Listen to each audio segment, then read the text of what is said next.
Welcome, sweet friends, to the channel Frugal Money Saver. My name is Emmy. My husband is Paul. We are an early retirement, debt and mortgage-free couple living in the state of New York, the Jefferson Valley area to be exact. And our channel just shows you how to have a full, abundant life while spending less money. So today's video, we need to get going. What do I mean we need to get going? It is going to be December 1st in about 2 days, and there is a lot of stuff to do, but we don't want to stress ourselves out. We want to go about everything slowly. We want to enjoy this holiday season, and we want to save some money. So how are we going to do all of those things? We're going to go into it a little bit today. The first thing we're going to do is do a quick inventory. We're going to have some cooking coming up over the next month. People coming over, we got to plan Christmas Eve, we have to plan Christmas Day, what we're making. So the first thing I want to do is get into my freezer and do a quick inventory. Now, I am usually pretty good about my inventory. You know I'm a big fan of that freezer inventory, but mine has gotten a little bit messy. Can you all see that? So I need to go through my freezer, make sure this is correct at this point, work quickly, jot it down, and see what we have. And I encourage you to do this with me. I encourage you to take the time and start inventorying what you actually have for the upcoming holiday season. So let's get right to work. It's that time again, time to do a freezer inventory. After the last week between prepping food, I made applesauce, we made broth, I just froze a bunch of stuff, leftovers. I wasn't really good about writing everything down. So now, before the month of December, I want to be prepared. I want to know what is in here. So we're going to start an inventory right now.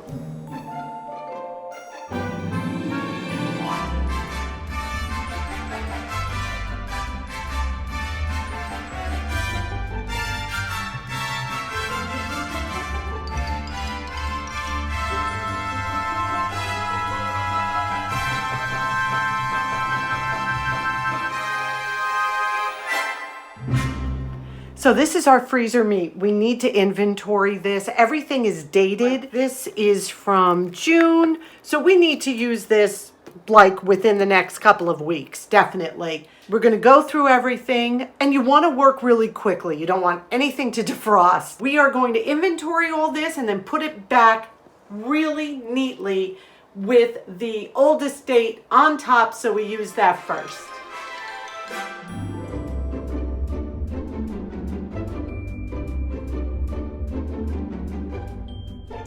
So this looks much better.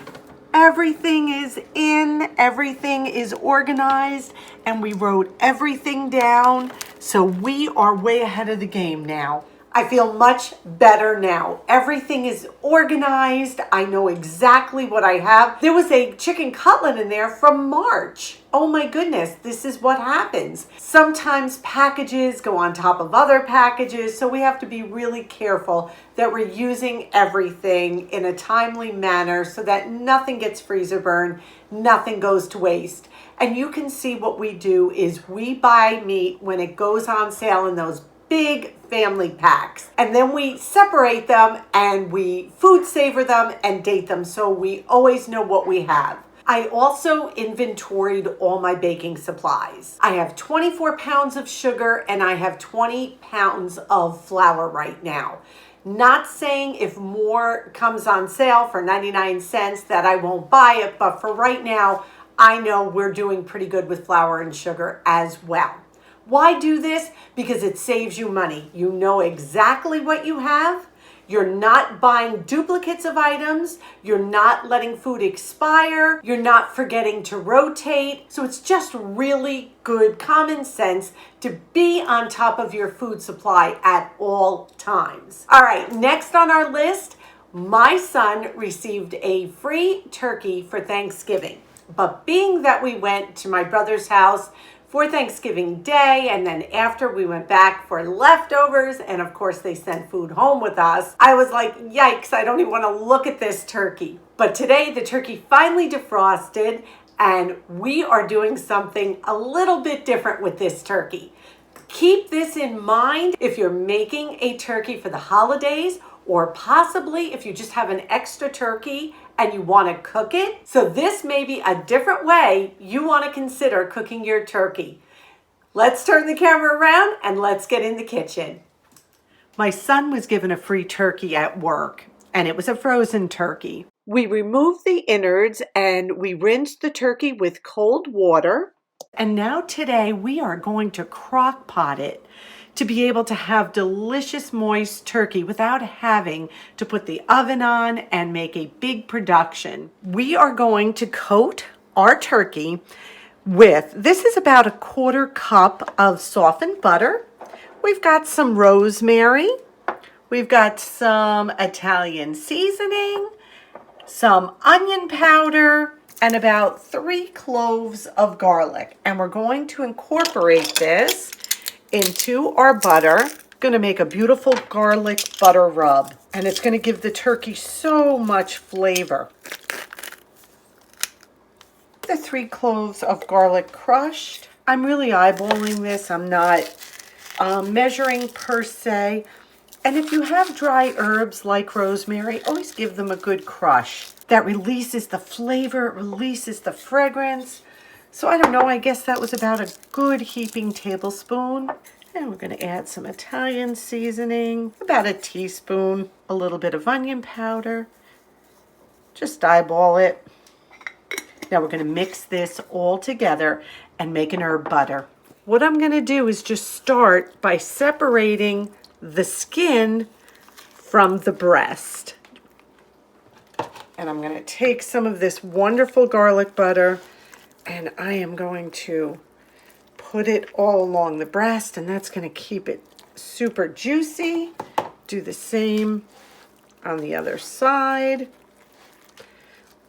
Spread it around, pull that skin back, stuffing this butter all over. And then I will coat the turkey with the butter as well. Just smear it on top, on the wings, all over. This is going to be amazing. We placed a 1/2 cup of water on the bottom of the crock pot. You could use broth. We covered this turkey with the butter mixture. I'm just going to take a little paprika now and just give it a little sprinkling on top. That's all there is to it. This 9-pound turkey fits perfectly in here.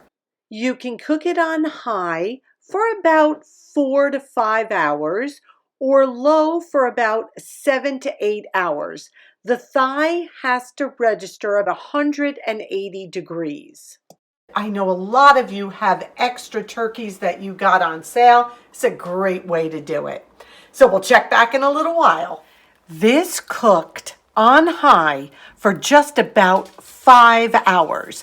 Our little timer came out, and we also checked with a digital meat thermometer that the thickest part of the thigh was over 180 degrees, and it certainly was. You can see the meat is just falling off the bones. So now we're going to remove it from the crock pot. Look at all that delicious broth on the bottom. What a gravy that is going to make. We took the turkey out of the crock pot. By no means do you have to do what we're doing next. The meat just fell apart. It looks so amazing. What I'm going to do now is stick it under the broiler and watch it carefully for about 5 minutes. That's the broiler in my stove. We just want to crisp up the skin just a little bit. Again, you do not have to do this. You can see how brown and beautiful the skin is, but we're going to try it and just see how it comes out. We have a crock pot full of delicious broth as well.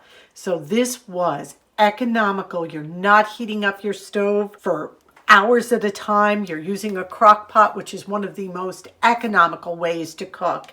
And it came out perfect. So let's stick it under the broiler. We put it under the broiler for literally 4 minutes. Keep an eye on it. Every oven is so different. This was effortless. That's all I can say. So we have some beautiful turkey meat. We will eat some for the next couple days. We'll freeze some. We'll make some turkey soup. And you know Dixie will get a little once it cools. Now we're just going to let this set and rest for just a few minutes. I cannot encourage you enough to try it this way.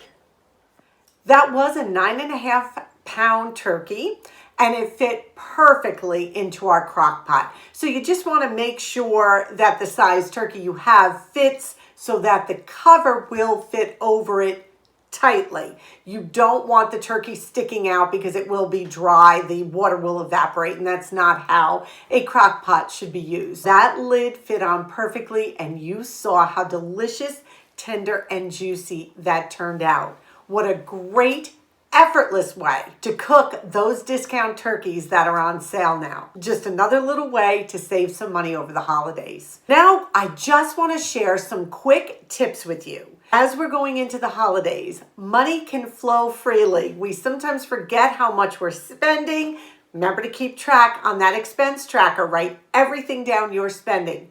But I've got some tips that I hope will help you. Just stay on focus, stay on budget, and make this a truly wonderful, simple, festive holiday season without you going into debt. Before we start our tips, I want you to do something.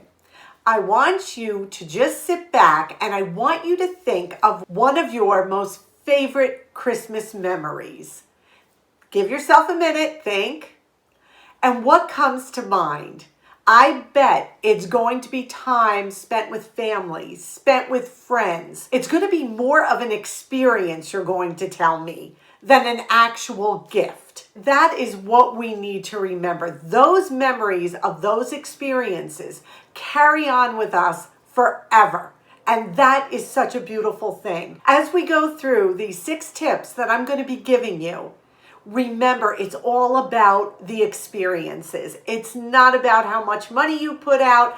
It's not about the biggest gift. It's not about the best gift. It's about relationships and being together, really grasping the wonder of this season. So let's get to these tips. Number 1, remember you don't have to do it all. Set boundaries. If there's activities coming up that you really don't want to do and it's not going to cause a major coup, then, see if somehow you can rearrange or make them less stressful on yourself. We need to learn at this time of year to set boundaries. And it's hard and we don't want to hurt feelings, and I am not telling you to do that. But if there's an activity that you have done for years and your kids are really not into it and you're not really into it, like let's say baking tons of cookies, just skip it this year. It's okay. Number 2, be happy with a minimal amount of decorating. You don't have to do it all. You don't need a Pinterest ready home for the holidays. Do you have to decorate the whole house? No, we only do 2 rooms. We do the living room and we do a little bit in the kitchen. But no more do we do bathrooms and hallways and tinsel and mistletoe. It becomes a lot. So be okay with doing a lot less when it comes to decorating. And I bet your home will look absolutely magical. Number 3, remember to keep your meals simple for the holiday season. If you've never made beef Wellington, Christmas Day is not the day that you want to try to make that. You want to keep to recipes and meals that are tried and true, simple and effortless for you to make, and that you know your family will love and enjoy. It's also so economical to do it that way because you're not wasting ingredients on a new recipe that people may not even like. So keep it simple, keep it easy when it comes to meals. Number 4, remember sometimes pre-made is really okay. Please understand there are times when we need to buy something pre-made. We're human, it happens, and we have to go easy on ourselves. If you are rushed for time and Mrs. Smith's pie is on sale and you can pop it in the oven and you're not a great pie maker, well then guess what? That is okay. This time of year, we have to find little shortcuts that work for us. And buying pre-made sometimes, if it's not going to put you in debt, for a rare occasion, that may be the way to go. Number 5, if things get hectic or you're feeling tired, remember to take breaks this holiday season. Don't frazzle yourself. Don't get to the point where you go on some kind of shopping spree to make yourself feel better. This is a season of reflection. This is a season when we should just be going nice and slow and enjoying the time together with our family and our loved ones. So if things seem to be getting a little hectic, step back, take a break, have a cup of tea or coffee, nibble on a Christmas cookie, read a book, take a warm bath, whatever works for you. Number 6, remember to put down the electronics as much as possible when you gather with friends and family through this holiday season. Make sure you are connecting one-on-one with people. How many times have we gone to gatherings and people are on their phone, me included at times, and I have to be so conscious of that. Put the electronics away while you're celebrating, while you're gathering. We were made to connect with other humans. That's just how we were made. But so many times people have replaced that human bond with electronics now. And let's see how much we can put those phones down, the tablets down, the iPads down, and just enjoy each other's company. So I hope those quick and easy tips were encouraging. These are just little ways that you can save money, save time, save effort through the holiday season. We want this to be a time of merriment, of joy, not of stress, not of going into debt. So we hope this video was encouraging. Today's question of the day: what are you doing different for the holidays this year? Is there something that you're cutting out? Is there something you're bringing in? What are you doing differently this year that you think will make the holidays so much brighter, so much more fun, relaxing, and money saving? Please share that with us down below. It not only encourages us, but it encourages our viewers as well. We thank you for spending this time with us. We ask that you please give this video a big thumbs up. It helps us so much in the world of YouTube. Subscribe if you haven't. Come on in. We would love to have you be part of our Frugal family. We ask you to stay well. We ask you to be safe. And above all, we wish you blessings. Until our next video, may God bless you.